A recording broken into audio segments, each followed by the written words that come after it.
They say the devil lives in Boston, but he doesn't wear a cape or carry a pitchfork. He wears a three-piece suit, and his name is Aurelie Vane. On the night of November the 14th, the entire police scanner for District 4 went silent. Not because there was no crime, but because the police were told to look away. Why? Because a waitress named Clara was found bleeding in an alleyway, and when Aurelie Vane saw her face, he didn't call an ambulance. He made a phone call that locked down the entire eastern seaboard. By dawn, every man in the city didn't just fear for his job, he feared for his life. This isn't a fairy tale. This is what happens when you touch the only thing a monster loves. The rain in Boston didn't wash things clean. It just made the grime slicker. Clara Mitchell hated the rain. It meant the wealthy patrons of the Obsidian, the city's most exclusive underground lounge, would track mud across the marble floors she had just polished. It meant her tips would be damp, and her walk to the bus stop at 3 a.m. would be miserable. Clara was 23, invisible and exhausted. She wasn't the type of girl men wrote sonnets about. She was the girl who remembered that Mr. Henderson liked his bourbon neat, and that the terrifying man in booth 4 didn't like to be asked if he wanted a refill. He would simply nod when he was ready. Booth 4. That was Aurelie Vane's table. Everyone knew the name Vane. It was stitched into the city's infrastructure like a cancerous thread. Construction shipping waste management, if money moved in Massachusetts, a Vane took a percentage. Aurelie was the youngest head of the family in history, taking the throne after his father's unfortunate heart attack 3 years ago. Tonight, the air in the Obsidian felt heavy. It was a Thursday, usually a quiet night, but the VIP section was packed with sons of senators and hedge fund managers trying to play gangster. Clara, the floor manager, a nervous man named Sapphire, hissed, "Table 7 needs a bottle of Dom. Move!" Clara nodded, pushing a stray lock of dark hair behind her ear. Her feet throbbed. She grabbed the tray, navigating through the haze of cigar smoke. Table 7 was occupied by Derek Hollis. Derek was the son of a tech mogul, the kind of boy who thought the world existed to be bought. He was drunk, his tie loose, surrounded by sycophants laughing too hard at his unfunny jokes. "Here you are, gentlemen," Clara said softly, setting the champagne down. Derek looked up. His eyes were glassy and red-rimmed. He didn't look at the bottle. He looked at her. Not at her face, but at the curve of her neck. "You're new," Derek slurred, reaching out. His hand clamped around her wrist. It wasn't a caress. It was a shackle. "I've been here 6 months, sir," Clara said, her voice steady, despite the spike of fear in her chest. "Please let go." "Don't be Brinkum," Derek sneered, pulling her an inch closer. The champagne bucket rattled on the tray. "How much to get you to skip the rest of your shift? My friends and I are going to a penthouse in Seaport. Better view than this dungeon." "I'm not for sale, Mr. Hollis." Clara tried to twist her arm free, but his grip tightened. His fingernails dug into her skin, sharp enough to bruise. The music in the club was loud, a heavy bass thumping against the walls, masking the interaction. But Clara felt a sudden drop in temperature. It wasn't the AC. From across the room, in the shadows of booth 4, Aurelie Vane stood up. He didn't rush. Aurelie never rushed. He moved with the predatory grace of a panther stalking through tall grass. He buttoned his suit jacket, a charcoal grey bespoke piece that cost more than Clara's life earnings. Derek didn't see him coming. He was too busy smirking at Clara's struggle. "Let her go." The voice wasn't loud. It was a low rumble, like distant thunder that promises a storm. Derek froze. He looked up, squinting. When he recognized orally, the color drained from his face so fast, it looked like a magic trick. "Mr. Vane," Derek stammered. We were just joking, right, sweetheart?" He dropped Clara's wrist like it was burning hot. Clara stumbled back, clutching her arm. There were 4 red crescents etched into her pale skin. Orally didn't look at Derek. His eyes, the color of frozen steel, dropped to Clara's wrist. He stared at the marks for a full 5 seconds. The silence that radiated from him was deafening. Even the music seemed to fade into the background. "Go to the back, Clara," Orally said. He didn't look at her face. He was still staring at the injury. "I'm fine, sir," she whispered, terrified of causing a scene. "Go." It wasn't a request. Clara fled. She hurried through the kitchen doors, her heart hammering against her ribs like a trapped bird.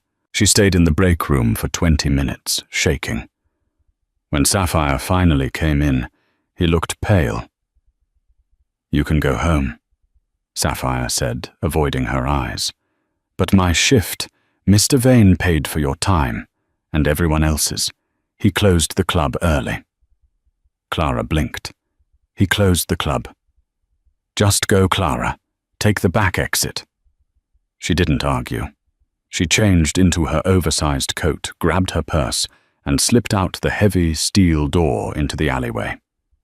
The rain had turned into a deluge. The alley was dark, illuminated only by a flickering yellow security light. Clara pulled her collar up, keeping her head down. She just wanted to get home, feed her cat, and forget the way Orally Vane had looked at her wrist. She didn't hear the footsteps until it was too late. "Thought you could get me embarrassed in front of the king, huh?" The voice was wet and slurred. "Derek." Clara spun around, gasping. Derek was standing there, but he wasn't alone. 2 of his friends were behind him.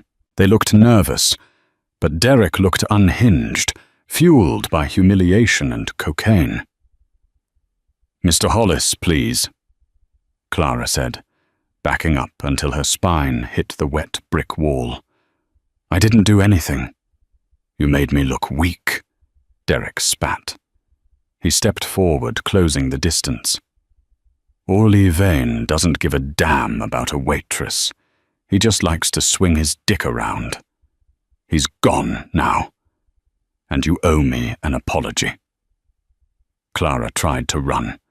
She feinted left and tried to sprint past him, but Derek was faster than he looked.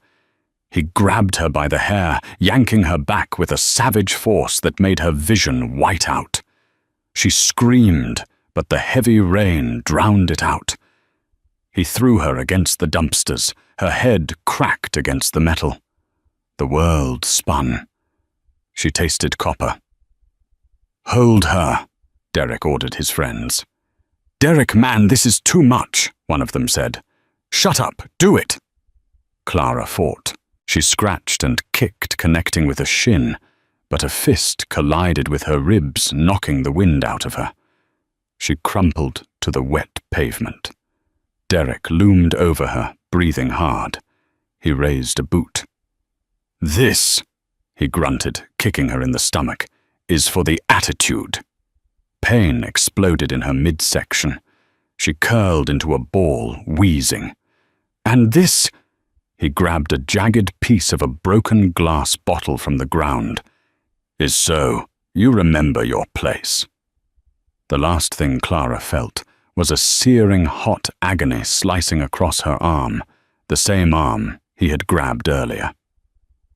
Then a heavy blow to her temple sent her into the darkness. The silence was the worst part. Clara woke up to the feeling of cold water soaking through her jeans. Her head felt like it had been split open with an axe. She tried to move, but her body screamed in protest. She was alone in the alley. Derek and his friends were gone. She tried to push herself up, but her arm gave way. She looked down. Her grey coat was stained black in the darkness. Blood. So much blood. "Help!" she croaked, but it came out as a whisper. She heard the sound of a car engine. Powerful. Close. Headlights swept into the alley, blinding her. A sleek black car, an armoured Audi, rolled to a stop 10 feet away. The engine cut. For a moment, Clara thought Derek had come back to finish the job. She tried to crawl behind the dumpster, dragging her injured leg. The car door opened, expensive leather creaking. Steps, slow, deliberate steps, splashing in the puddles. A figure towered over her, blocking out the rain. "Clara!" The voice wasn't slurred. It was the low rumble of the storm. Orale. She looked up. Through her swollen eye, she saw him. He wasn't wearing his jacket anymore. He was in his white dress shirt, his holster visible under his left arm. He looked down at her, and for a second, his face was a mask of pure, unadulterated horror. Aurelier Vane dropped to his knees in the filthy alley water. He didn't care about his $1,000 trousers. "Don't touch me," Clara whimpered, flinching. "Please." Aureli froze. His hands hovered over her, trembling, not with fear, but with a rage so potent it made the air vibrate. "I'm not going to hurt you," he said, his voice terrifyingly calm. "I need you to tell me where it hurts the most." "Everywhere," she sobbed. He gently, so gently it broke her heart, brushed wet hair away from her face. He saw the bruise blooming on her cheekbone. He saw the cut on her lip. Then his eyes traveled down to her arm. The sleeve was shredded. The gash was deep. Aureli went still. He looked like a statue carved from ice. He took off his white shirt. Just stripped it off right there in the rain, revealing a torso mapped with scars and tattoos. He wrapped the expensive silk around her arm, tying it tight to stop the bleeding. "I'm sorry," she whispered. "I'm sorry I caused trouble." Aurelier stopped. He looked into her eyes. His irises were swirling with violence. "You apologize?" he asked softly. "You are bleeding on the pavement, and you apologize to me." He scooped her up. He lifted her as if she weighed nothing. Clara rested her head against his bare chest. He was warm, impossibly warm. She could hear his heart beating a slow, heavy thud. He carried her to the car. He didn't put her in the back seat. He sat in the back and pulled her onto his lap, cradling her against him. "Drive," he ordered the driver. "Hospital, the private wing. Call Dr. Aris. Tell him if he isn't there in 5 minutes, I will burn his practice to the ground." The car tore out of the alley. Clara was fading.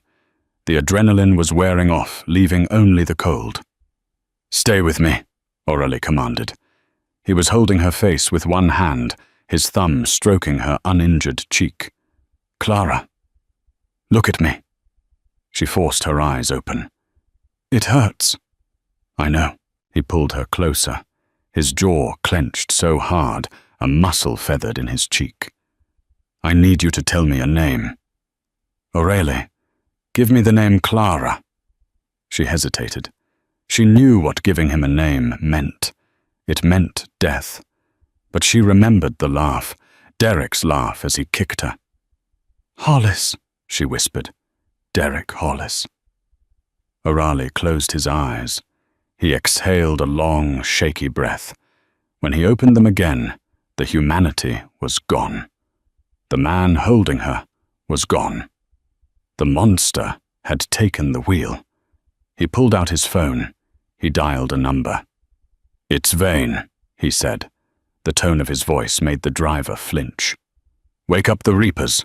I want the city sealed. Nothing leaves. No planes, no trains, no boats." He paused, listening to the person on the other end. "I don't care if his father is a senator," Aureli snarled. "I want him found, and I want him alive. If anyone touches a hair on his head before I get there, I will kill them myself." He hung up and looked down at Clara. She was shivering violently. "Who did this to you?" he asked, though he already knew. He just needed to say it. He needed the universe to hear the accusation. "Derek," she murmured, her eyes sliding shut. Aurelie pressed a kiss to her forehead. It was a promise, a blood oath. "Sleep now, little bird," he whispered against her skin. "By the time you wake up, the world will be a very different place." The emergency room at St. Jude's Medical Center was usually a chaotic mess of overdoses and car accidents, but at 4 a.m., the entire East Wing was silent. O'Reilly had bought the silence. He stood in the hallway staring through the glass window of room 304. Inside, nurses were adjusting IV drips. Dr. Aris, the best trauma surgeon in the state, was stitching Clara's arm. O'Reilly was still shirtless, his chest smeared with Clara's blood. He hadn't washed it off. He wanted to feel it drying on his skin. He wanted to remember the metallic smell of it. "Mr. Vane," a voice came from behind him. It was Elias, his second in command. Elias was a giant of a man, an ex-Marine with a scar running down his neck. He held out a fresh black shirt and a towel. Aurelie took the towel and wiped his hands, but he ignored the shirt. "Status," Aurelie said. "We have the ports locked down. The airport security is on our payroll. They've grounded all private flights." "But," Elias hesitated. "But what?" O'Reilly turned. His eyes were dead. "Derek Hollis isn't at his apartment. We tracked his phone. It's dead. His father, Senator Hollis, just put a call into the police commissioner. He knows something is happening. He's claiming his son is being targeted by extremists." O'Reilly laughed. It was a dry, humorless sound. "Extremists. That's a new one. The senator is threatening to bring in the feds orally. If we do this, if we touch the son of a sitting senator, we are inviting a war we might not win." Aurelie walked up to Elias, invading his personal space. "Look through that window, Elias." Elias looked. He saw the small, frail girl in the bed, hooked up to machines. "That girl," Aurelie said, his voice dropping to a whisper, "makes the coffee I drink every morning. She remembers that I hate small talk. She has never asked me for a dime. Tonight, I watched a piece of filth break her because he thought she didn't matter." Aurelie turned back to the window. "If we don't burn the world for the things we love, Elias, then why are we kings? I don't care about the feds. I don't care about the senator. Find the boy." Elias nodded, understanding. "We got a ping on one of Derek's friends, the one who was with him, a kid named Toby. He's trying to buy a bus ticket to Providence." "Bring him to the warehouse," O'Reilly said. "I have some questions. And Derek." "Derek is running," O'Reilly said. "Rats always run when the lights come on. Put a bounty on him. 5 million. Alive." Elias's eyes widened. 5 million. Every hitman from here to Chicago will be tearing the city apart. "Good," Aurelie said. "Let them fear. By dawn, I want every man in this city to know that if they touch what is mine, there is no hole deep enough to hide in." The warehouse in the South Boston shipyard smelled of rust and old seawater. It was a place where things went to disappear. O'Reilly walked in the heels of his Italian shoes, clicking against the concrete. In the center of the vast empty room, a single chair sat under a hanging bulb. Tied to it was Toby, the boy who had been with Derek. He was 19, wearing a varsity jacket, and currently sobbing so hard he was hyperventilating. Elias stood guard, arms crossed. He hasn't stopped crying since we picked him up. O'Reilly approached the chair. He didn't yell. He didn't strike. He simply pulled up a metal crate and sat down directly in front of the boy, crossing his legs. "Toby," O'Reilly said. The boy's head snapped up. "I didn't do it. I swear, Mr. Vane, I didn't touch her." "It was all Derek. I tried to stop him." "I know," O'Reilly said calmly. "If you had touched her, you wouldn't be sitting in a chair. You would be in the harbor." Toby hiccuped, hope flaring in his terrified eyes. "But," O'Reilly continued, his voice dropping an octave, "you watched. You stood there and watched a woman bleed because you were too afraid of a senator's son to do the right thing. Cowardice is a sin, Toby, and tonight I am the priest." O'Reilly leaned forward, resting his elbows on his knees. "Where is he?" I don't know. He ran." O'Reilly sighed. He reached into his pocket and pulled out a lighter. He flicked it open, the flame dancing in the drafty room. "I don't have time for lies, Toby. My patient is bleeding out in a hospital bed across town. Every second you waste is a second I get closer to losing my temper." "He went to the lake house!" Toby screamed, shrinking away from the tiny flame. "His dad's place in the Berkshires. He said his dad has a panic room there." "Please, that's all I know." O'Reilly snapped the lighter shut. He stood up. "The Berkshires," O'Reilly mused. 3 hours away." He turned to Elias. "Get the car and call the boys. We aren't taking a stealth team. We're taking a caravan." Just then, Aurelie's phone buzzed. It was an unknown number. O'Reilly answered. "Speak." "You have made a grave mistake, Mr. Vane." The voice was cultured, smooth, and aged. Senator William Hollis. "Senator," O'Reilly said, walking toward the exit, leaving a sobbing Toby behind. "I was wondering when you'd call. I assume you know your son is a dead man walking." "My son is a troubled boy who made a mistake," the senator said, his voice tightening. "He does not deserve to die for a bar fight. Call off your dogs, O'Reilly. If you step foot on my property in the Berkshires, you won't be dealing with local police. I have Blackwater contractors on site. Federal contacts are on standby. You come for him, and you lose your empire. Is a waitress worth your kingdom?" O'Reilly paused at the warehouse door. He looked out at the rain, which was still falling in sheets.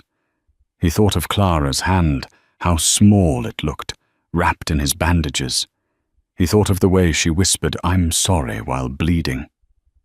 "You think this is about a waitress, William?" O'Reilly asked softly. "This is about consequence. You raised a wolf who thought he could eat the sheep without fear.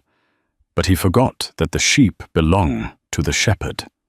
"You are signing your death warrant," the senator threatened. "Then bring a coffin," O'Reilly said. "Make it a double, one for me and one for your son." He hung up and threw the phone into the harbor water.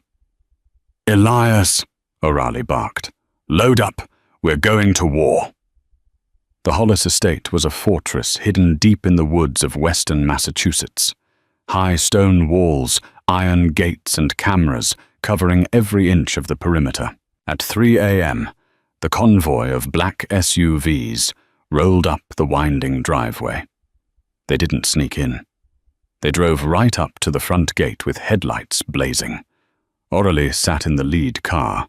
He checked his gun, a matte black custom 1911.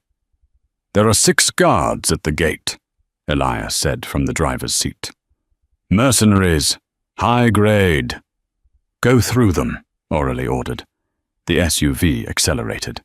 The gate guards raised their rifles, shouting orders to stop. The first shot shattered the windshield of O'Reilly's car, embedding itself in the bulletproof glass. "Now," O'Reilly yelled. The sunroofs of the 3 SUVs behind them popped open. O'Reilly's men emerged, returning fire with suppressed assault rifles. It was precise, brutal efficiency. The guards at the gate didn't stand a chance against the sheer ferocity of the Vane syndicate. The gate was rammed open by the lead truck. The convoy roared onto the manicured lawn. Aurelie stepped out of the car before it had even fully stopped moving. The mansion loomed ahead, dark and imposing.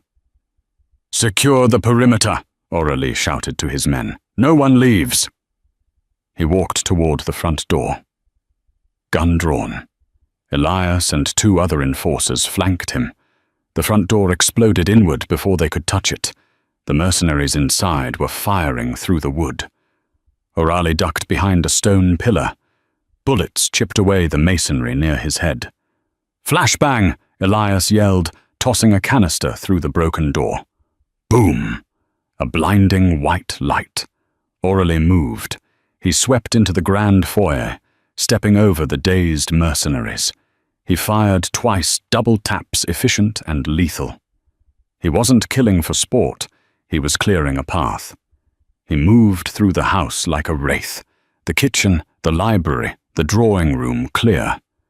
He found the entrance to the panic room behind a bookshelf in the study. It was a heavy steel door, coded and reinforced. "It's locked tight," Elias said, examining the keypad. "We need a drill. It'll take an hour." "I don't have an hour," Aurelie growled. He stepped up to the steel door and banged the hilt of his gun against it. "Derek!" he roared. The sound echoed through the house like a gunshot. "I know you can hear me. Open this door, and I promise you a quick death. Keep it closed, and I will burn this house down with you inside." Silence. Then the intercom crackled. "You're insane." Derek's voice came through, trembling but arrogant. "My dad's chopper is 5 minutes out. You're trapped, Vane. The feds are coming. You're done." Aurelie laughed. He leaned his forehead against the cold steel. "You think your father called the feds?" Aurelie asked, his voice low. "Your father didn't call the feds, Derek. He called me 5 years ago, when he needed money to run his campaign. He called me when he needed his mistress's accident to disappear." Aurelie signaled to Ellis, who handed him a bag of C4 plastic explosive. "Your father isn't coming to save you," Aurelie shouted as he molded the clay onto the door hinges. "He's trying to clean up a mess, and right now you are the mess." Aurelie stepped back. "Fire in the hole." The explosion shook the foundations of the house. Dust and smoke filled the room. The heavy steel door groaned and fell inward with a deafening crash. Aurelie walked through the smoke. Derek was huddled in the corner of the panic room holding a small pistol. He was shaking so badly he could barely hold it up. "Stay back!" Derek screamed. Aurelie didn't stop. He walked right up to the gun barrel. He reached out, grabbed the slide of the pistol, and wrenched it from Derek's grip, tossing it aside like a toy. Derek scrambled back, pressing himself against the wall. "Please, I have money, I have." Aurelie grabbed him by the throat and slammed him against the wall. "You hurt her." Aurelie hissed his face inches from Derek's. "Why?" Derek's eyes were wide, weeping. "I didn't mean to. She was just a waitress. Why do you care? She's nobody." "She is everything," Aurelie roared. He raised his fist. "Wait!" Derek shrieked. "Wait! It wasn't just me. I was told to do it." Aurelie froze.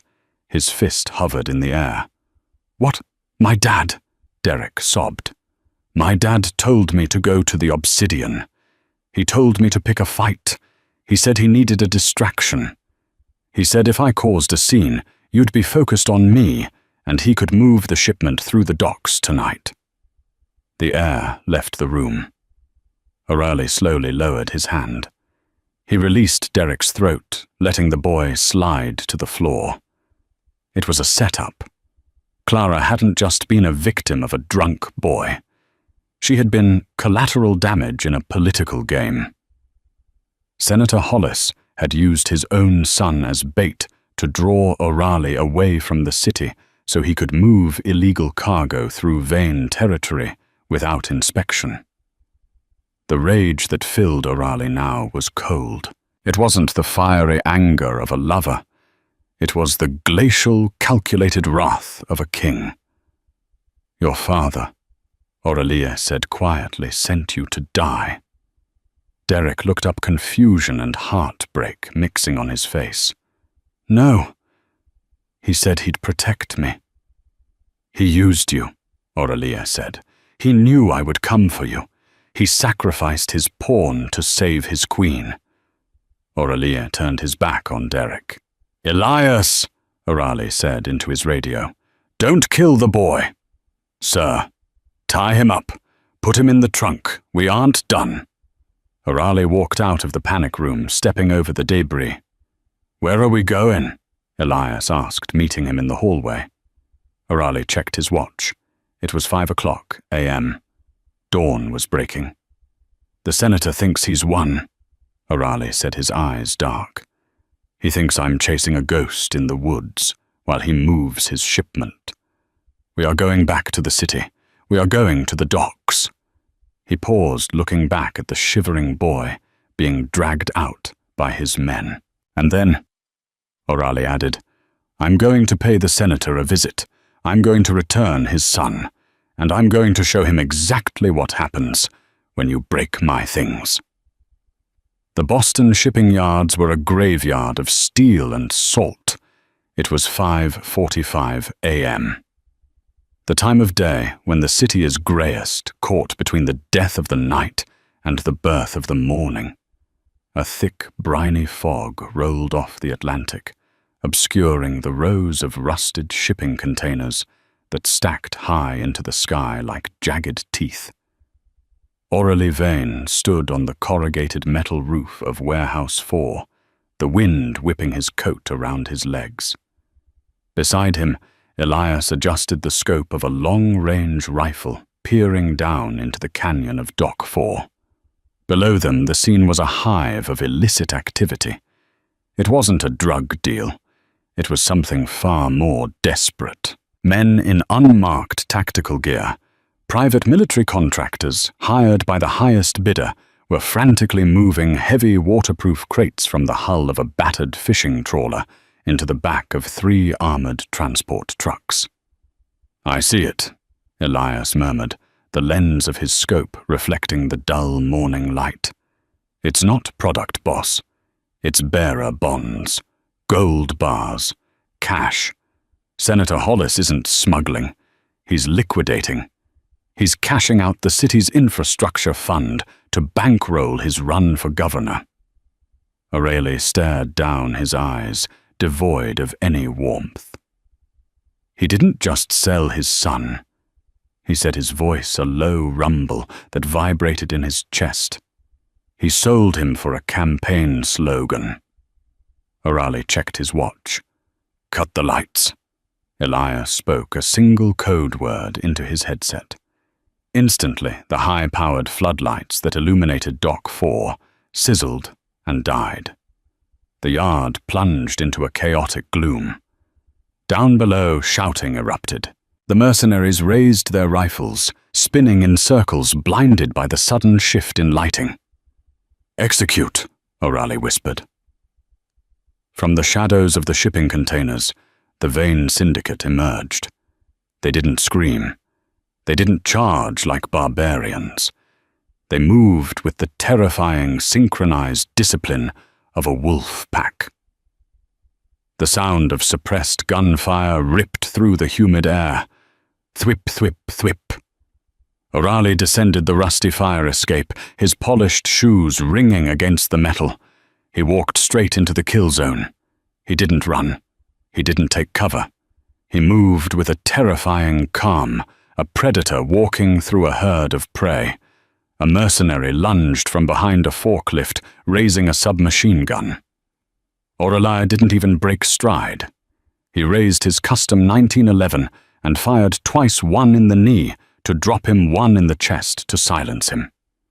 He stepped over the groaning man as if he were a puddle. The firefight was brutal and short. The senator's men were fighting for a paycheck. Orali's men were fighting because they feared their king more than death. Within 3 minutes, the dock was silent, save for the groans of the wounded and the lap of the ocean against the pier. Orali walked toward the lead-armored truck. The engine was revving. The driver was trying to smash through the blockade of vain SUVs. Orali fired a single round into the front tire. The massive vehicle lurched, skidded sideways, and slammed into a stack of pallets. The door flew open. Senator William Hollis tumbled out into the mud.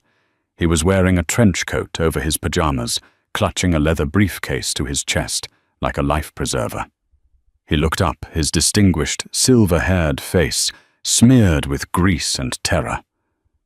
When he saw Orali Vane standing over him, the senator scrambled backward, his heels slipping in the muck. "Orali," the senator gasped, holding up a hand. "Wait. Let's talk. I can make you rich. I have contacts in D, so I can give you the ports. All of them." Orali stared at him. The disgust on his face was absolute. "You think I came here for money, William?" "Everyone wants money," the senator shrieked. "Take half. Take the whole briefcase. Just let me leave." Orali signaled to Elias. "Bring the car." Elias drove Orali's black-armored SUV right onto the pier, the tires crunching over the debris. He stopped 10 feet away and popped the trunk. 2 of Oralia's enforcers dragged Derek Hollis out. The boy was a wreck, battered, bruised his varsity jacket, torn his wrists bound with zip ties. He was weeping, broken by the night's events. When Derek saw his father, he stopped struggling. A look of confused relief washed over his swollen face. "Dad," Derek croaked, stumbling forward. "Dad, you came. I told them you'd come." Senator Hollis froze. He looked at his son, then at Orali, then at the briefcase full of millions. The calculation in his eyes was visible. It was cold. It was political. "Derek," the senator stammered, backing away toward the edge of the pier. I'm glad you're safe, but I have to go. You understand, don't you, the campaign? The family legacy." Derek stopped. The relief on his face shattered, replaced by a horror so profound it looked physical. You're leaving me with him." Orali stepped between them. He pulled a knife from his belt and sliced the zip ties on Derek's wrists. "Tell him, William," Orali said, his voice echoing off the metal containers. "Tell your son why he was at the Obsidian last night. I sent him to have a drink." The senator lied, his voice high and shrill. "Liar!" Orali snarled. He turned to Derek. "He sent you to provoke me. He needed a distraction. He knew if you touched my waitress, I would hunt you. He knew I would leave the city to find you. He served you up on a silver platter to keep my eyes off this shipment." Orali took a step closer to the senator. "He counted on you dying, Derek. A grieving father polls better than a scandalized one. You were just a sacrificial lamb for the governor's mansion." Derek looked at his father. He looked at the briefcase the senator was still clutching, so tightly enough to turn his knuckles white. "Is that true?" Derek whispered. "Dad, you knew he would come for me." "It's complicated, son," the senator yelled, panic taking over. "You've always been a screw-up. I needed the capital. I did it for us. For the name. For your name," Derek screamed. Orali pulled the gun he had taken from Derek earlier, the small chrome pistol the boy had tried to use in the panic room. He racked the slide, chambering a round. He held it out, handle first, to Derek. "He left you to rot in a panic room," Orali said softly to the boy. "He didn't call the police. He didn't call the feds. He was halfway to the Cayman Islands while you were begging for your life." Derek took the gun.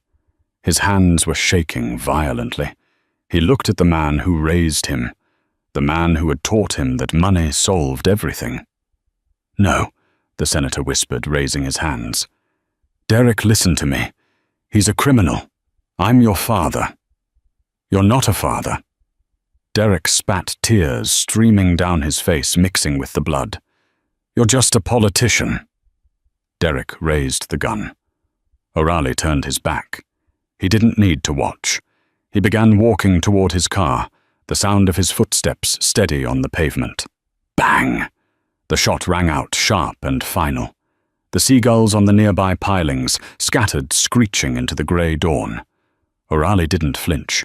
He didn't look back to see the senator's body hit the water, or to see Derek drop to his knees, sobbing into his hands. O'Reilly opened the car door. "Elias," he said, his voice weary. "Call the press. An anonymous tip. Senator Hollis was caught in a crossfire during a drug deal gone wrong involving his estranged son. Ruin the reputation. Bury the legacy." "And the boy?" Elias asked, looking back at the weeping figure on the dock. "He stays," O'Reilly said. "He has to live with what he did. That is a punishment worse than death." He slid into the leather seat, the adrenaline finally leaving his system. The monster receded, and the man returned. The image of the senator's greed faded, replaced by the memory of a girl in a hospital bed. "Take me to St. Jude's," O'Reilly ordered, closing his eyes, "and drive fast." The world didn't come back all at once. It returned in fragments. First there was the smell, not the metallic tang of blood or the sour stench of the wet alleyway, but something clean, sharp, like antiseptic and expensive lilies. Then the sound, the rhythmic, hypnotic beep, beep, beep of a heart monitor, the hum of central air, the distant muffled sound of traffic that felt miles away. Clara Mitchell forced her eyes open. Her eyelids felt heavy, as if weighted down by lead coins. The light in the room was dim, the blinds drawn against the morning sun. She tried to take a deep breath, but her ribs screamed in protest, a sharp, hot lance of pain that made her gasp. "Easy," a voice commanded. "Do not move." It was a voice she knew, a voice that usually sounded like thunder, now reduced to a jagged whisper. Clara turned her head to the left. The movement made the room spin, but when her vision cleared, her heart skipped a beat. Aurelie Vane was sitting in a stiff hospital chair, pulled right up to the edge of her bed. But this wasn't the Aurelie she knew from the Obsidian. The impeccable armored king of Boston was gone. In his place was a man who looked like he had walked through hell and decided to stay there. His tuxedo shirt was unbuttoned at the collar, the expensive white silk stained with dried, rust-colored blood. His jaw was dark with stubble. His hair, usually slicked back with military precision, was falling over his forehead. But it was his eyes that frightened her. They were bloodshot wide and fixed on her face with a terrifying intensity. He looked like a man who hadn't blinked in 48 hours. "Aurelie," she croaked. Her throat felt like sandpaper. He moved instantly. He didn't just stand. He surged forward, grabbing a plastic cup of water with a straw and bringing it to her lips. His hands, she noticed, were trembling.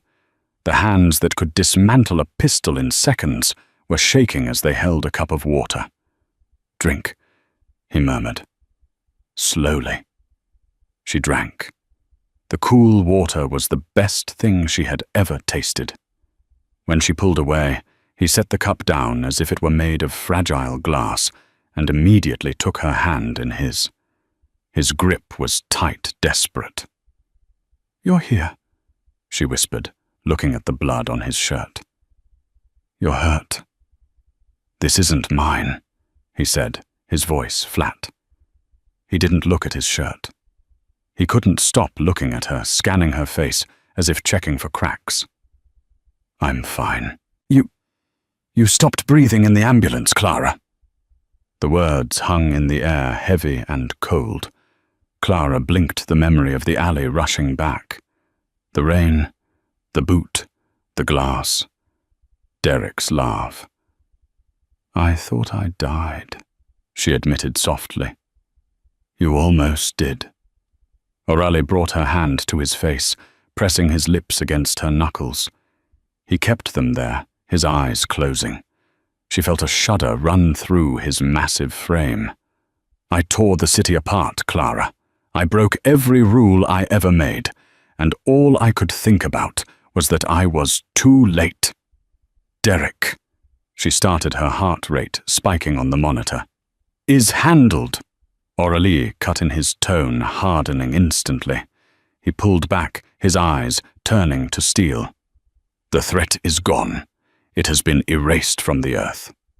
Just then the door to the private suite opened. Elias walked in.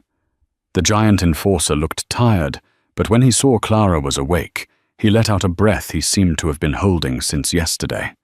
He was carrying a tablet. "Boss," Elias said quietly, "the news is breaking." O'Reilly didn't look away from Clara. "Show her."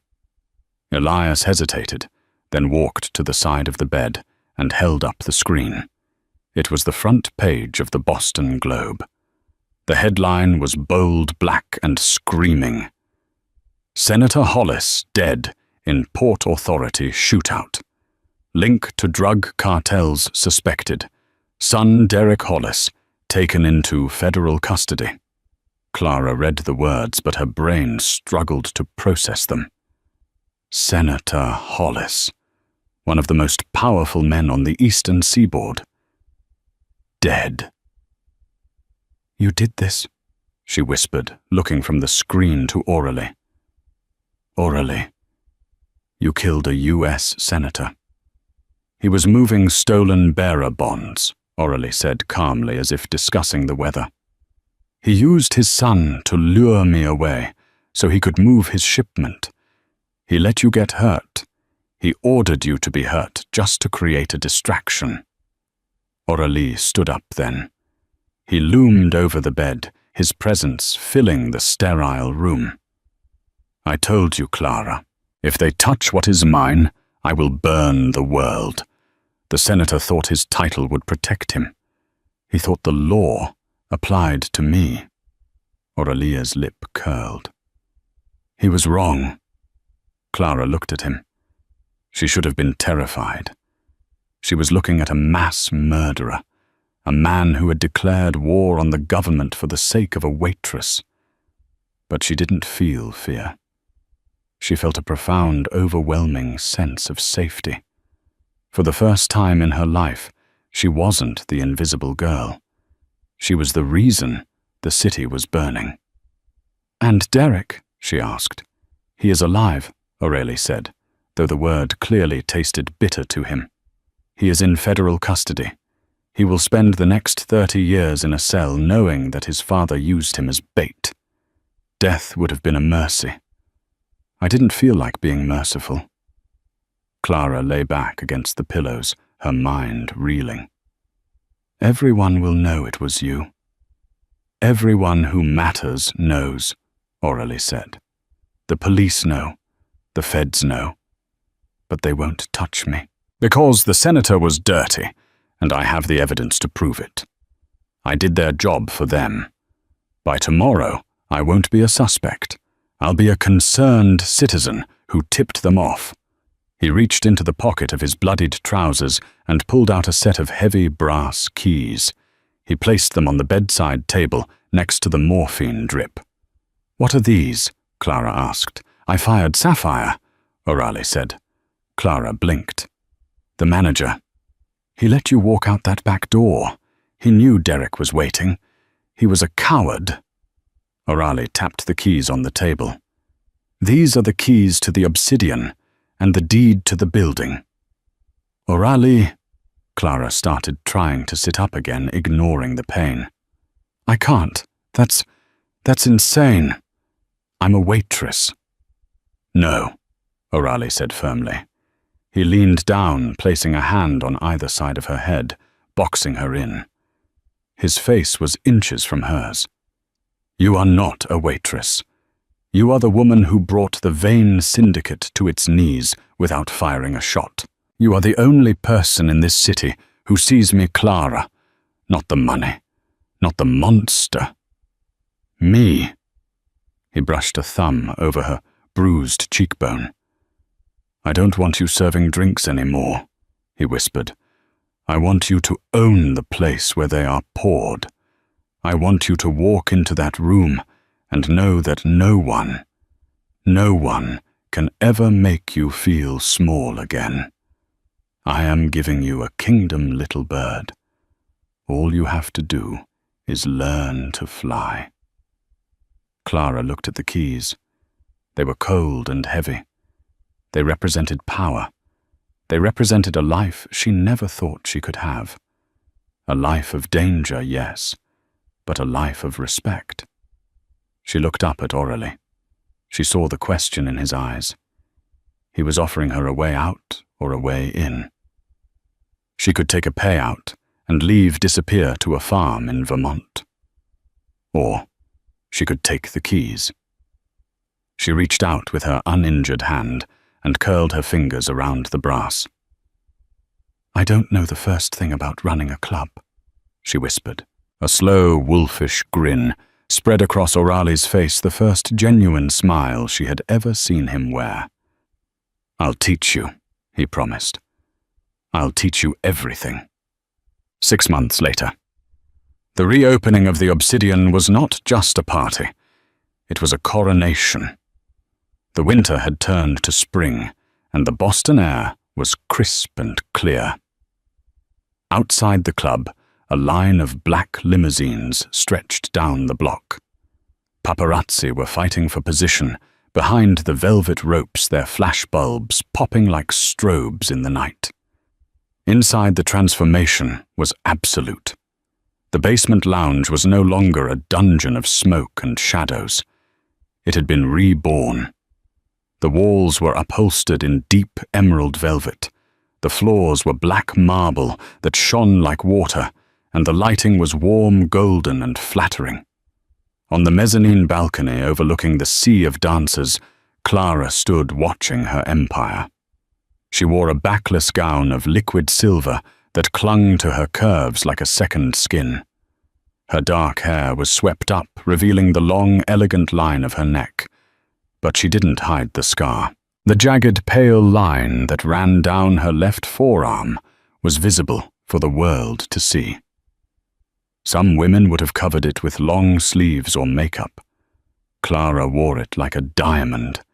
It was the mark of her survival. It was the receipt for the price that had been paid for this life. "They're afraid of you," a voice rumbled in her ear. Aurélie stepped up behind her. He slid his arms around her waist, pulling her back against his chest. He felt solid, warm, and immovable. He was wearing a bespoke tuxedo, looking every inch the king of the city. "Let them be afraid," Clara said, her voice steady and cool. She leaned back into him, resting her head on his shoulder. "Fear keeps the glass from breaking." She looked down at the crowd. She saw the new police commissioner raising a glass of scotch.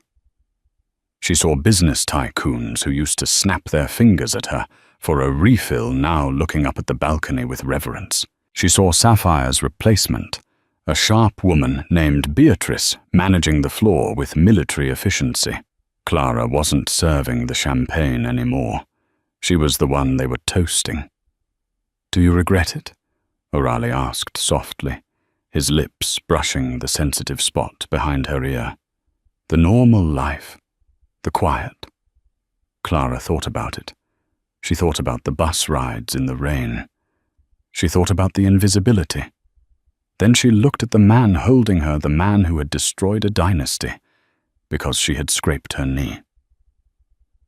"I never had a normal life, Aurélie," she said, turning in his arms to face him. She placed her hands on his chest, feeling the steady thud of his heart. I was just waiting for my life to start." O'Reilly stared down at her, his eyes full of a dark, consuming worship. "And has it?" "It has," she whispered. He kissed her then. It wasn't the tentative kiss of a suitor. It was the claiming kiss of a husband, a partner, a lover. It happened in full view of the club. The music seemed to swell the bass, vibrating through the floorboards. Below them, the city of Boston continued to spin. Deals were made in the shadows, money changed hands, and secrets were whispered in the dark. But up on the balcony, the king and queen stood untouchable. Aurélie Vane had been feared for a decade. But as he looked at Clara glowing in the golden light, he knew the truth. He used to be the most dangerous man in the city because he had nothing to lose. Now, he was the most dangerous man in the world because he had everything to lose, and God help anyone who tried to take it from him again. Clara pulled back, breathless, her lipstick slightly smudged. She smiled, a dangerous, beautiful curve of her lips that matched his own. "Come on, Mr. Vane," she said, taking his hand and leading him toward the stairs. "The music is playing, and I think this is our song, and that My Friends is the story of Clara and Aurélie. It's a reminder that sometimes the monsters in the stories aren't the ones hiding under the bed. They're the ones burning down the castle to save the princess. But in this story, the princess didn't just get saved. She got the keys to the kingdom. If you enjoyed this roller coaster of a Mafia romance, please destroy that. Like button, it really helps the channel grow. Don't forget to subscribe and turn on notifications so you never miss a twist. I have a story coming up next week about a bodyguard and a thief that you absolutely won't want to miss. Thanks for listening, and I'll see you in the next video.